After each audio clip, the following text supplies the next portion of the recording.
Salepur block high school पड़ियारे 75तम गणतंत्र दिवस पालित हो जाइछि।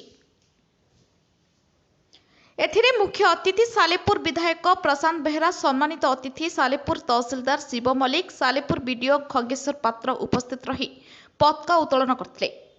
सरकारी स्कूल, बेसरकारी स्कूल, कॉलेज पिलामानक द्वारा प्यारेड डांस प्रतियोगिता अनुष्ठित होइतिला।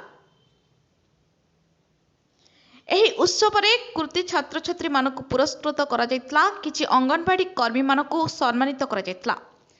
देखो आज सालेपुर सदर महकुमार सालेपुर प्रशासन आनुकूल्य 75तम साधारणतंत्र दिवस पालन कर जानते भारत वर्ष विश्व दरबार सर्वश्रेष्ठ गणतांत्रिक राष्ट्र 1950 मसीह संविधान प्रणयन कराइला, जो गोटे साधारण वर्गर व्यक्ति उच्च पदवी अवस्थापित हो पार। भारत वर्ष गणतंत्र सबुठ सुदृढ़ और आज पवित्र दिवस आम संकल्प नवा आम स्मार्ट भारत वर्ष आम निर्वाचन मंडली पवित्र उत्कल मधुबाबू जन्मवाटी ये निर्वाचन मंडली आदर्श निर्वाचन कर अवसर में समस्त सहयोग आशीर्वाद कामना करुच्ची।